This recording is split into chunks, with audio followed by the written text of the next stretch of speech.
Our own world. This was America, small town America, where things like that just didn't happen. It was a very strange and seemingly good time in the country. But it wasn't a good time at all, and most of us knew that. But if you think about it, and you think of where we were before Psycho and where we were after Psycho, it's almost like Psycho was the robin that tells you winter is here. And it sure as hell came. Mother! Oh, God! Mother! Blood! Blood!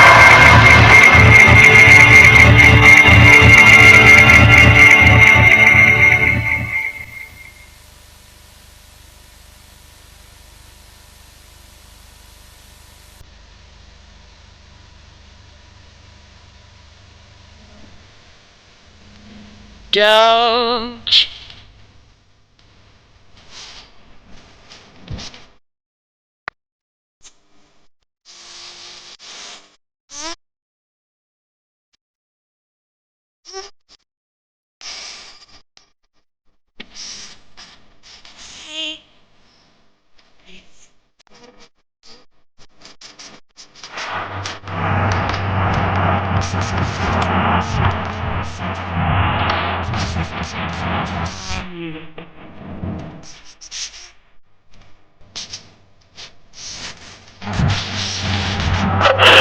The discovery of a mutilated woman's body found in the woodshed of an old farmhouse near Plainfield, Wisconsin. Police from throughout the region are investigating at the scene. Heard the radio that night. A woman up in Plainfield, Wisconsin had been murdered. And I remember trying to think, when we got to this house that we'd heard about in the news flash, would Mrs. Warden still be hanging from the rafters?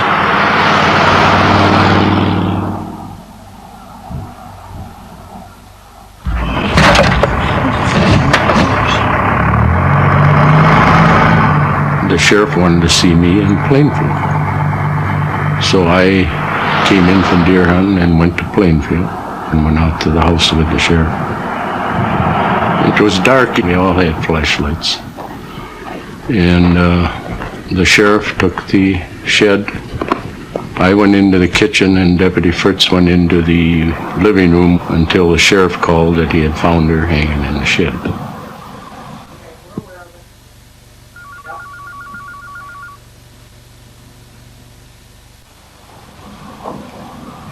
I came up the drive and went around the back where Mrs. Warden had been found in the shed.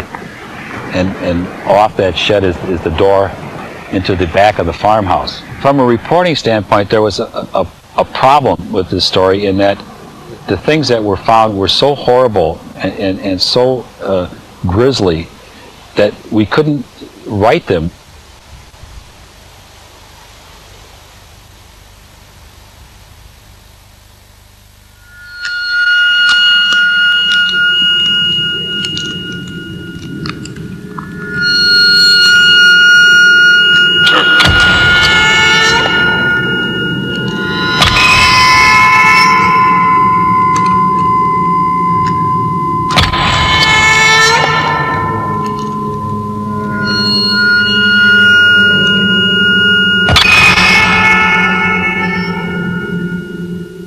Oh, of course, seeing her there without a head and cut open like you would a deer, it would make anybody kind of sick. But Deputy Fritz did get sick and went outside and sat in his squad where there was heat, and that made him sicker yet. And he didn't come back in the house after that.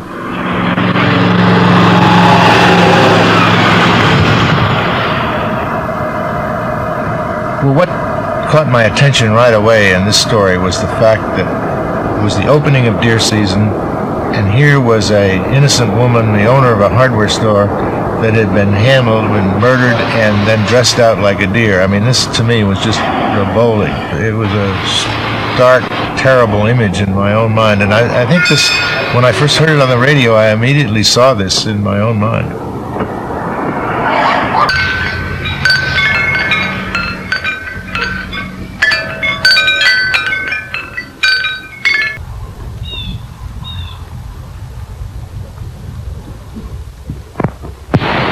What kind of a man did you know him as? Well, a man was a nice man, just like anybody else. The only difference I'd say in a man, he seems to be a little odd.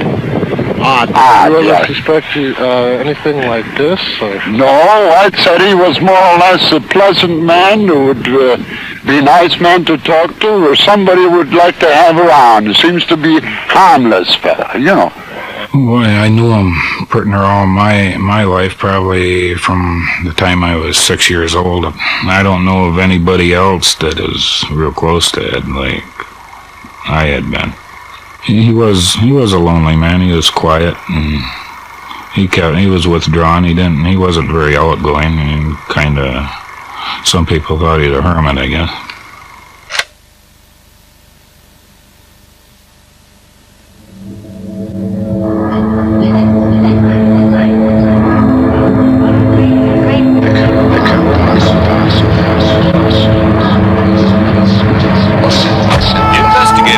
That a sales receipt for a gallon of antifreeze found at the Warden hardware store points to a suspect who's alleged to have shot Mrs. Warden with a .22 caliber rifle from her store. The suspect has not been named, but it's known that the victim's body was found on the farm of one Edward. Just a few hours after he had butchered Mrs. Warden, Bob Hill, one of the neighbor boys, came over and asked him for a ride into town, and he obliged. The young man drove him into town. It was getting late, so my folks said, well, Ed was good enough to take you to town, we'd invite him in for supper. So we were in the house eating supper that night, and brother-in-law came in from deer hunting, and he wanted to know what all the commotion was going on in town. There was a lot of squad cars in town, and red lights flashing and that sort of thing.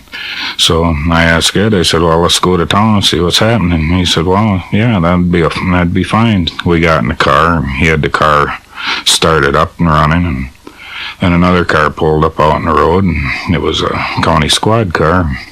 He came over to the car. Ed opened his window, and Dan says, are you Ed Gein? And he says, yeah. And he said, well, I'd like to talk to you.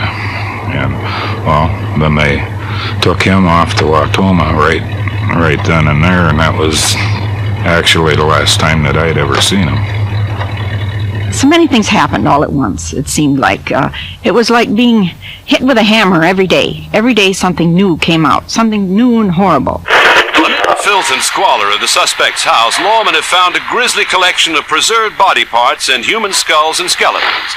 Crime Lab investigators are now trying to determine how long this man may have been killing and how many unsolved murders in the area he may have committed. More news on the House of Horrors.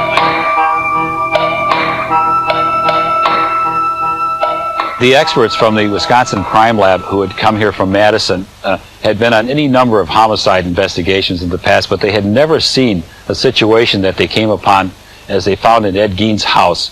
The death mask, the body parts, and the upholstered furniture made from body parts.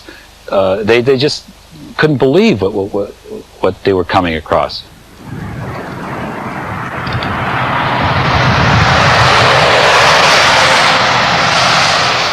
This wasn't just a grisly murder. This was an event that a horrible event that kind that had not, to my knowledge, occurred in a small town before. And the headline on the story was "House of Horrors Stuns the Nation."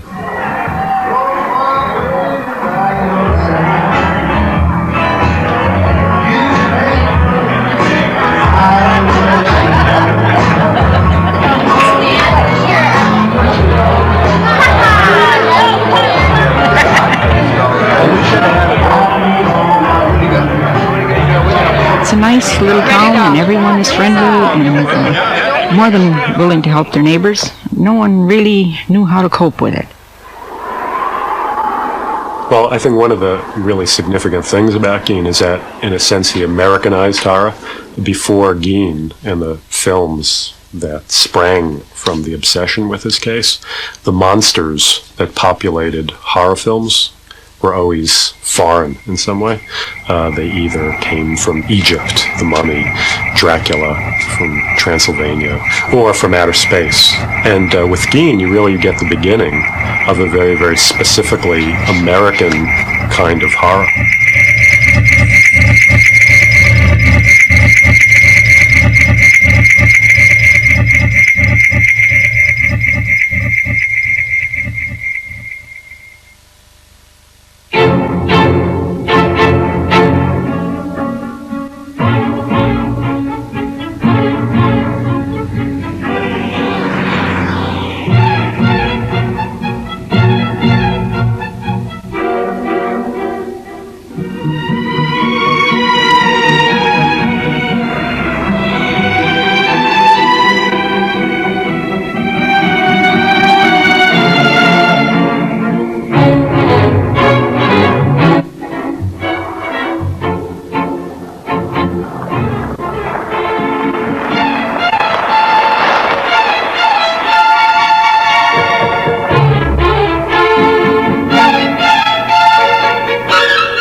Hi, would you like a room? Our rates are $35 on the weekdays, $37 on the weekends, or $165 a week. If you'd like to see a room, number 4 is open. Help yourself. Thank you. I think that the timing of Psycho had a great deal to do with its success, because it was... Just tell me where Norman Bates came from. Where did you get the idea for Norman from? At the time I lived in Wisconsin, there was a murder committed by Mr. Ed Gein, generally called Ed Gein. And all that interested me about this gentleman was the fact that he had lived in a town even smaller than the one I was living in, and was able to get away with murder without anybody finding out about it. I said, there's got to be a story here. But I didn't go over to this little town of Plainfield because I couldn't. I didn't even have a car to drive over there. And very little was being said about it because in those days the press was quite prudish about giving details. So I had to more or less invent this character. So I invented Norman Bates. I gave him the traits that he might need, an amnesic fugue that would allow even himself to be ignorant of the crimes he was committing. I invented him as a character, and I built him a motel, and I installed a shower in it for him.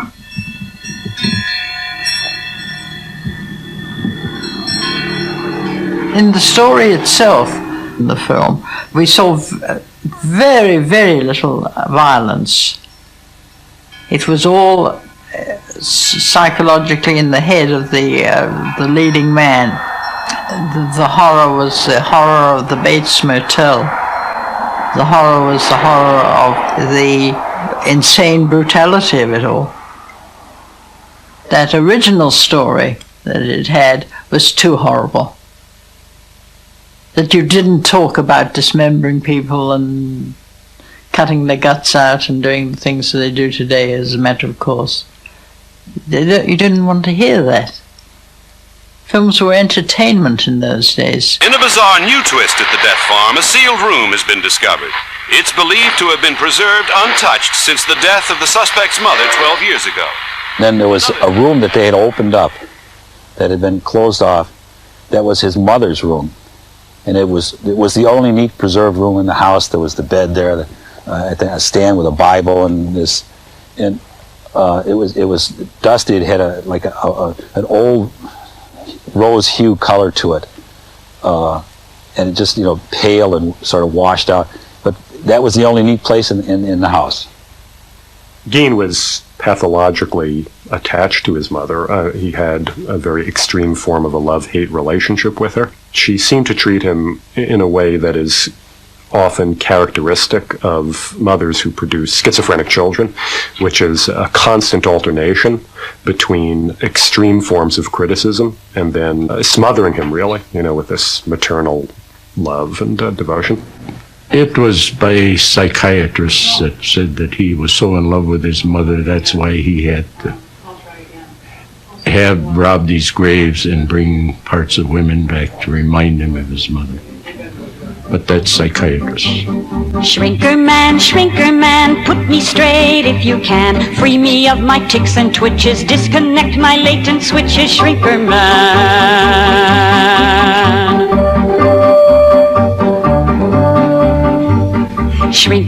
Shrinker man, wise me up if you can. Air my problems and excuse me, sympathize and unconfuse me, Shrinker man. Well, Mr. Gein's mother was a very domineering woman, and he listened to her because mother was a dominant theme in his life. And then when mother died and he could not raise her from the dead as he'd hoped he could, he then wanted to find replacements. As if looking for a replacement for his mother, he brought one home and hung it up in his summer kitchen on that. All of these elements could come into it. If he couldn't have his mother when she was deceased, then he'd have to have a mother substitute. Including me. It took on size. It became important. And I think a lot of the talk about how terrible and shocking it was because we didn't want to necessarily talk about how important all this was. A boy attracted to his mother, a boy who won't bury his mother. I mean, it's terrible, terrible ideas are in that movie, and they had to be made palatable. Do you go out with friends? Well, a boy's best friend is his mother. The groundbreaking episode would be, I suppose, number one, the incestuous element, which I didn't remember, apart from Cecil B. DeMille, anything incestuous in any popular movie. And all of these things contributed, I think, to the formation of the character, who in my book is about 10 years older than he was portrayed on the screen. Whereas in the book I could get away with having a middle-aged man as my murderer without necessarily implicating him. In those days, the conventions of films were such that anybody over the age of, say, 30 was either funny or wicked.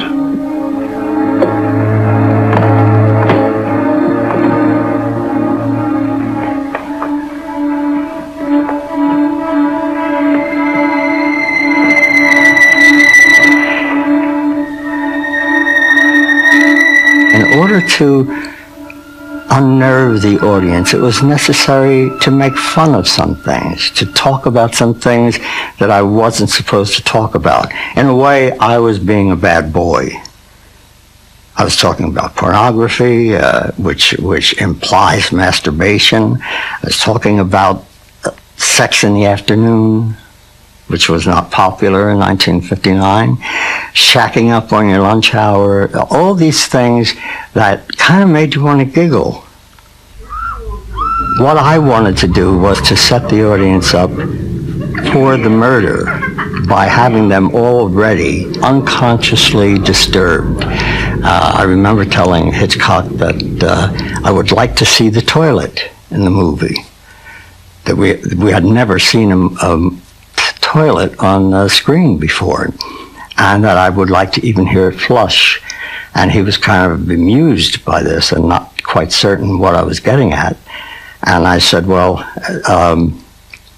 there's the toilet training problem. Just kind of wanted to unglue the audience a little bit, so that when that came, it would almost be as if they were being attacked.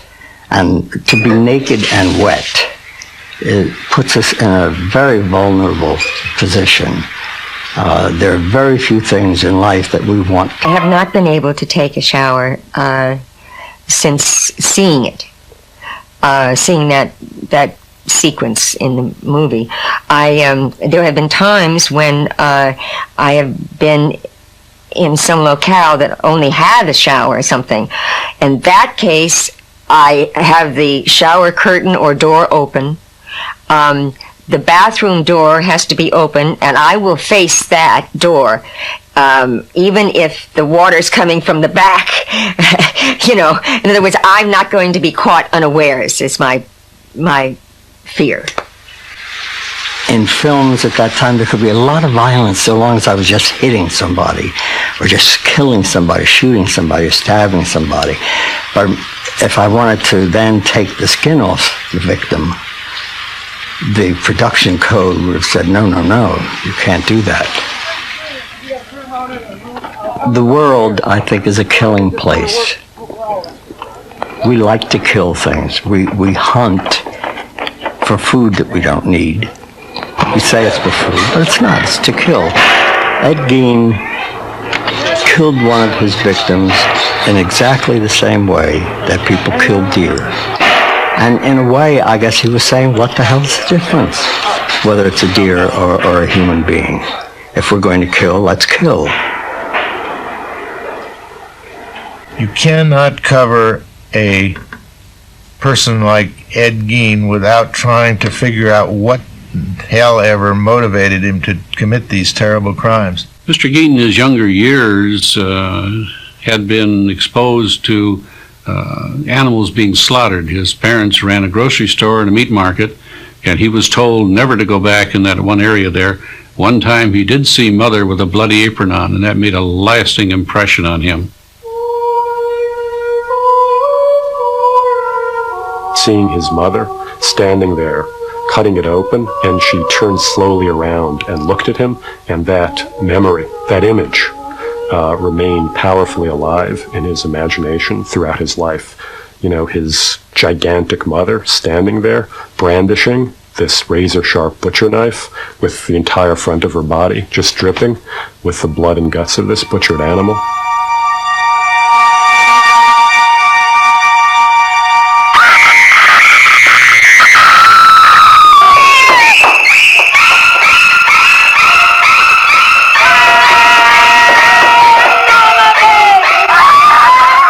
If you've ever heard an adult tell you about when they tortured a bird and killed it, you are understanding why Norman Bates is so wonderful to us. He's the kid who's doing it and getting away with it. Even after Marion is killed, you understand this weak person who is trying to cover up for his mother, and you empathize with this man. You truly do. Here's a man who was least likely to seemingly be the individual who was not aggressive, he was quite passive, somewhat effeminate, that it would be a situation where, hey, if this guy can do it, others can do it too. You know, Jerry? It was frightening because they thought they knew each other, they thought they knew all the people in the community. Yet here was a man who would babysit, take care of them, be friendly, help them out, and they did not know what was going on beyond the door of his house until it was all discovered.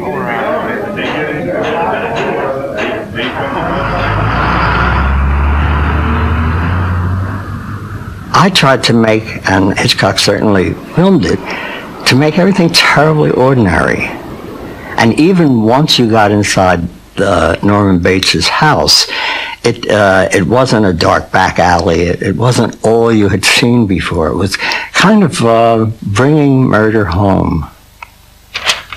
But to me, the most telling picture in our whole story is this wonderful portrait that Francis Miller took of Ed Gein, and there you can see the killer in this man's face, the whites of his eyes underneath the pupils.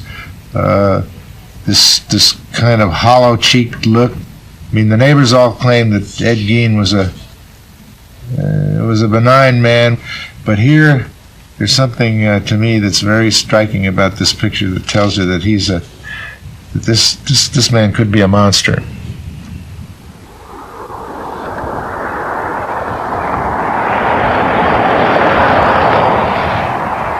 I think the Cold War, as we call it, had unearthed some terrible feelings in people. Everybody seemed to be pretending to be something that they weren't. Now, of course, we take it for granted that if there's a lovely family living down the street, probably one of the children is being molested. But in those days, we didn't. Nobody ever thought about it. So I think that there was a kind of terror growing, moving into a very different culture than we had been used to.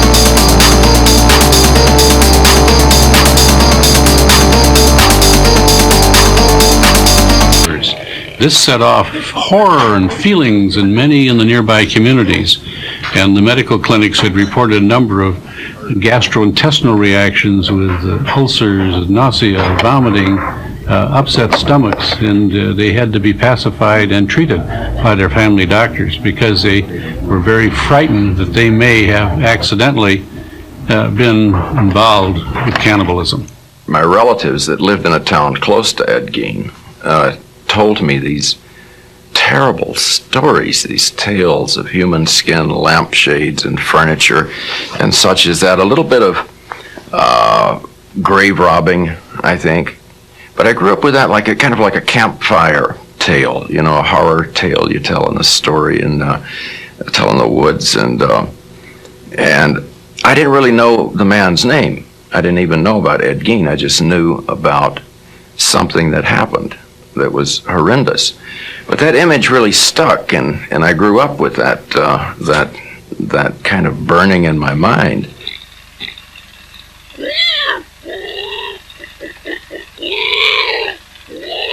Hello!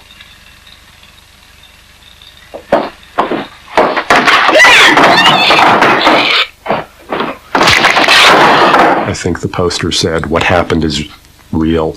You know, now the movie, that's just as true, or something to that effect. What you see in that film is really a version of a very old and widely distributed kind of folk story about taboo rooms or houses that you are forbidden from entering, which is known as the bloody or forbidden chamber. But of course, people do enter it, and what they discover there is a room full of dismembered corpses, and they themselves then are killed and dismembered and so on. So the facts of the Gein case become assimilated to this kind of story. It's as though there is some archaic level of our mind which makes sense or comprehends these horrors in terms of these stories.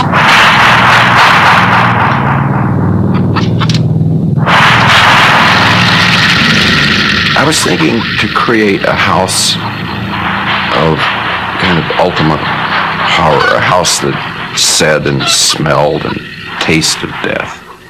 And there again, bringing the image up of death, the reminder of the grand monster.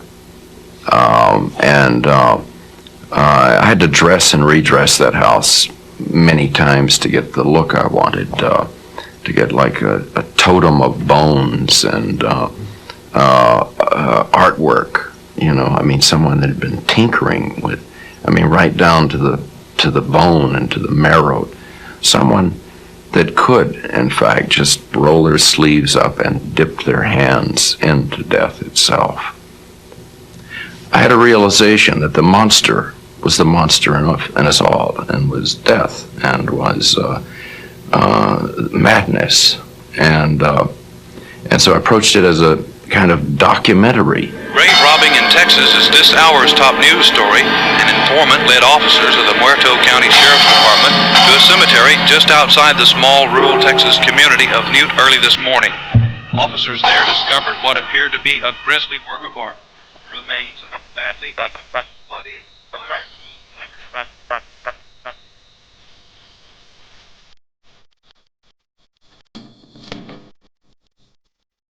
I don't remember a whole lot about the grave robbing part of it, but I know that was another pretty morbid bit of it, and people were really shocked that, they're departed people and then have to be disturbed. Oh, they did feel it was worse robbing the graves than the murder was itself, because it involved more people, actually.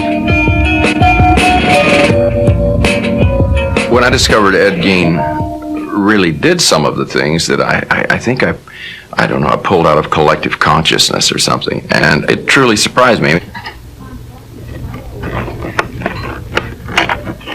The former sheriff from Waushara County by the name of Specs Murray asked the present sheriff to fry up a steak for Mr. Gein.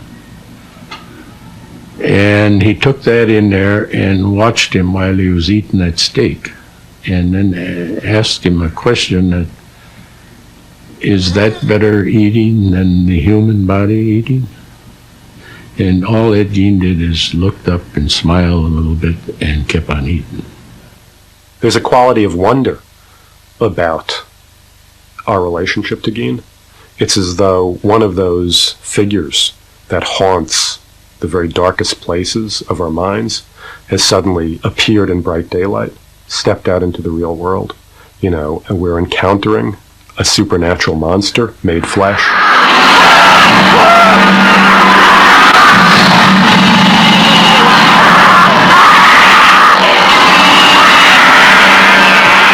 I read Texas Chainsaw Massacre as a fairy tale which has a great deal to do with Vietnam War anxieties among the young. It seems to be a vision of America transformed into this vast killing machine, that is feeding off its own young. The death machine was a part of the Vietnam War. Life is cheap. It was a part of the statement. Life can be bought and sold. You can eat life. We live on life. That had to do with the cannibalistic aspects of the film. Things are scary. The news is scary. The times are scary. We were young and naive back then, and we didn't know where all of this was heading. But now horror is taking a different shape.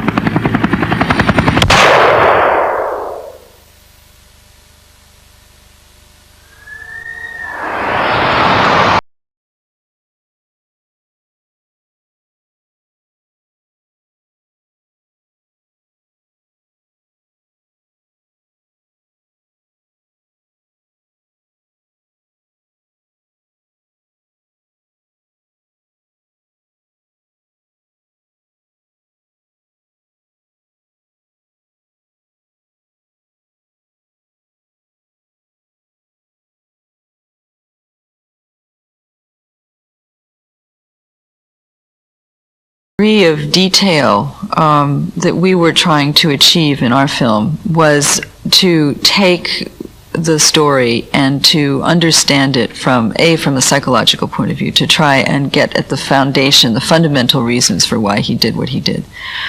And indeed, in order to do that, you had to kind of get into the mindset of a person such as a Gein.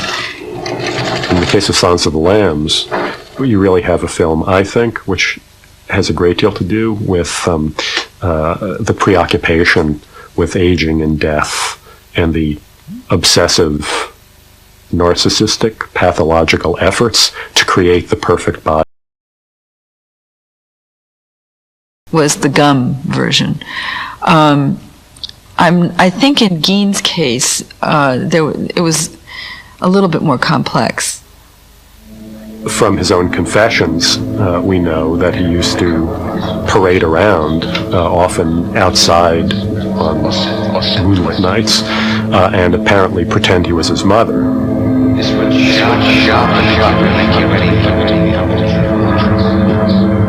With Mrs. Warden, I think of the situation of infatuation, of a matter that he had some interest in her. She resembled his mother. His mother was gone. He needed a substitute. Here was a situation where he could not accept a woman in life, It had to be a woman in death, as had been his theme, and here was a situation that he obtained a fresh woman, one that he had murdered, one that he eviscerated, and it was not somebody that he was extracting from their tomb. This is a man who was becoming more and more sick.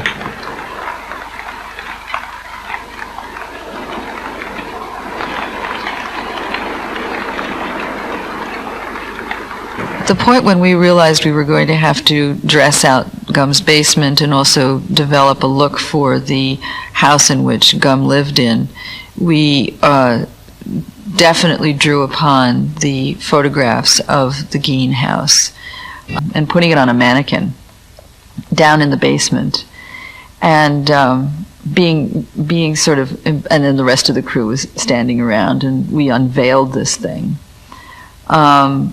And then I felt very awkward about it and kind of embarrassed, and because here was this woman's body in many patches and forms, and kind of, well, it was ugly, it had to be ugly. And actually Jonathan was concerned because he thought it was still too beautiful, and we needed to do more to it that would make it look more hideous. I think it's all about people's version of beauty and what they think that is beautiful for them, and it does become what you see on the surface. And I think that Gein and Gum both suffered from terrible, terrible feelings of ugliness, inadequacy, self-consciousness about who they were as children. They were both unhappy, unnourished boys who felt that they did not have any kind of beauty about them whatsoever. Within all of us is probably some grain, some perverse grain of the kind of existence that a Gein or a Gum lives. And it's only because of our own social upbringing that we squash it. And I think that once we understand that about people, that's what makes this all so fascinating to us, and why we are so fascinated by such characters.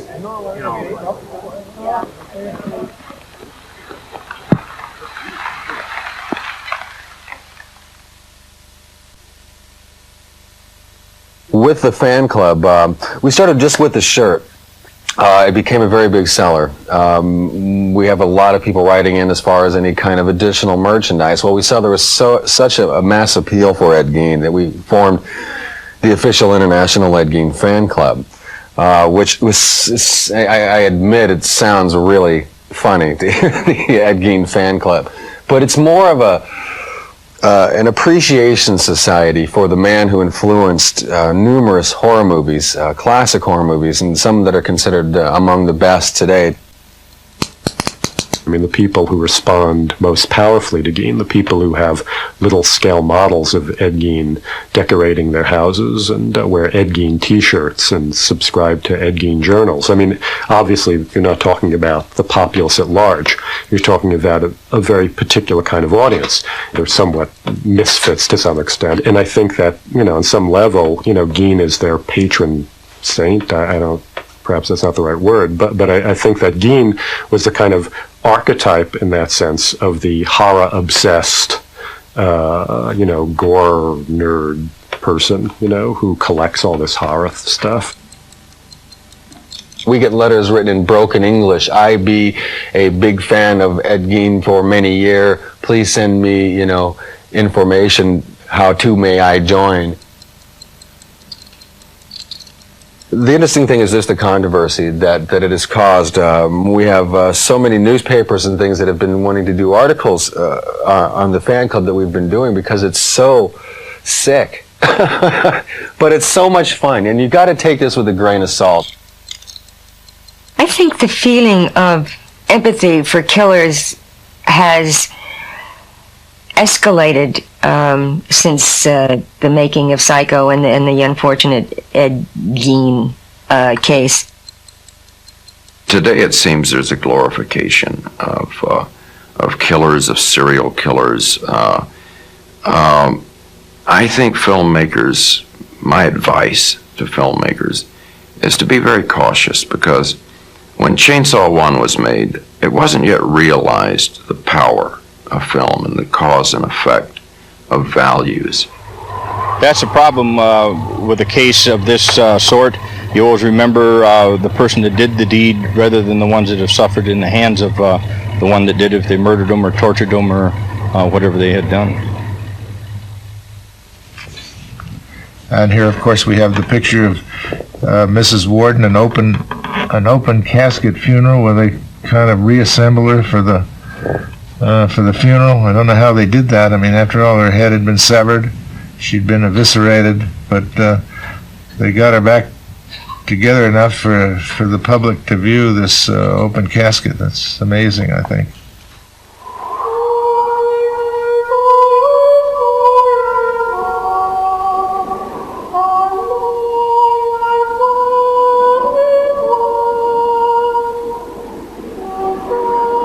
She was dressed in I think it was a purple or lavender dress. You could see that she was made up, her hair, her glasses, and it would be hard to conceive that would, you know, this woman had done to her what Ed Gein did. The minister gave a homily of sort of like reconciliation for the community, and then they all, you know, marched off to bury Mrs. Warden in the graveyard where the same graveyard where Ed Gein had robbed graves. I feel so terribly bad about it because of the horrible way she died, and such a circus was made of the whole thing, and I feel very badly for the Warden family. I just wish there was something someone could have done. You go to a car accident, there's always people there who want to get close, see if they can see blood. I don't know what the reason is. The bad do what the good only dream. I think that sums up the fascination, not only with Gein, but with horror in general.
The house burned down. It was under, in my opinion, mysterious circumstances. I think there might have been more evidence in there.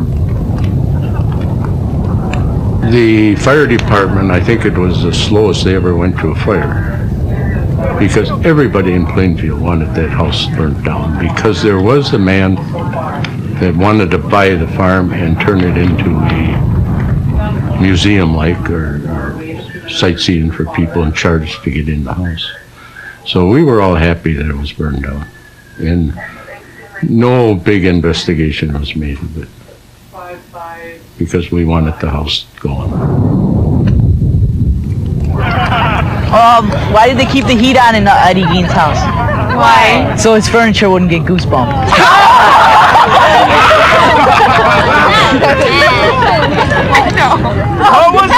What was Ed Gein's numbers when he went to prison? What? I-812.